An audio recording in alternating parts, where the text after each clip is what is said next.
یہ کہانی انتہائی افسوسناک ہے۔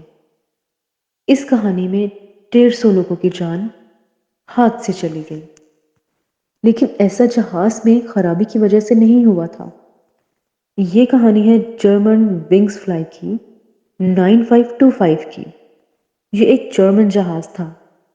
24 مارچ 2015 کو یہ جہاز 144 مسافروں اور 6 کریو ممبرز کو لے کر اسپین کے بارسلونا ایئرپورٹ سے جرمنی کی طرف اڑ رہا تھا۔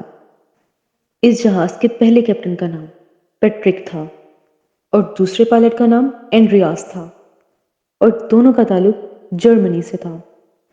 جہاز 38,000 فیٹ کی بلندی پر اڑ رہا تھا۔ جہاز کے کیپٹن پیٹرک کو واش روم جانا تھا اور یہ کارپیٹ سے اٹھ کر واش روم چلا گیا، لیکن اس کو یہ نہیں پتا تھا کہ یہ اس کی زندگی کے آخری لمحات ہوں گے۔ کیپٹن جب واپس کارپیٹ کی طرف آیا تو اس کو حیرت کا جھٹکا لگا۔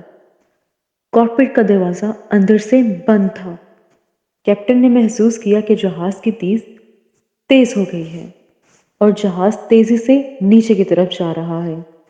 کیپٹن نے فوراً کارپیٹ کے دروازے کو زور سے نوک کرنا شروع کر دیا۔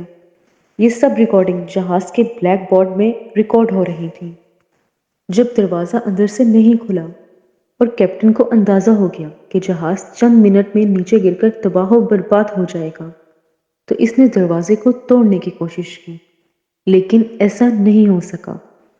چند ہی منٹس میں یہ جہاز فرانس کے پہاڑوں میں گر کر تباہ و برباد ہو گیا۔ جہاز میں موجود 144 مسافر اور 6 کریو ممبرز سے کوئی نہیں بچ سکا۔ لیکن اس جہاز کے ساتھ کیا ہوا تھا؟ ہوا یہ تھا کہ جہاز کے کو پائلٹ اینڈریاس نے جان بوجھ کر جہاز کو تباہ و برباد کیا۔ یہ آدمی شدید ڈپریشن کا شکار تھا، یعنی اینڈریاس جہاز کو صحیح طریقے سے چلانے کے قابل نہیں تھا۔ نومبر 2008 میں جب اینڈریاس اپنی پائلٹ ٹریننگ کر رہا تھا تو اس کو اس وجہ سے سسپینڈ بھی کیا گیا تھا، لیکن اس نے یہ بات چھپا کر رکھی تھی۔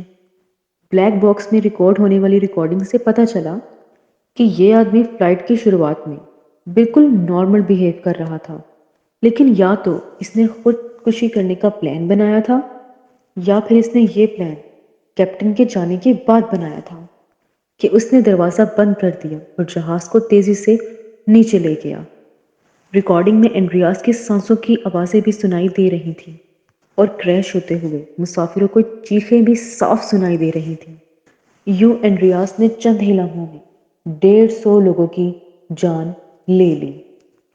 اس واقعے کے بعد تمام ممالک میں یہ رول بن گیا کہ کارپیٹ میں ہمیشہ 2 لوگ اسی وقت موجود رہیں گے تاکہ آنے والی زندگیاں ہم بچا سکیں۔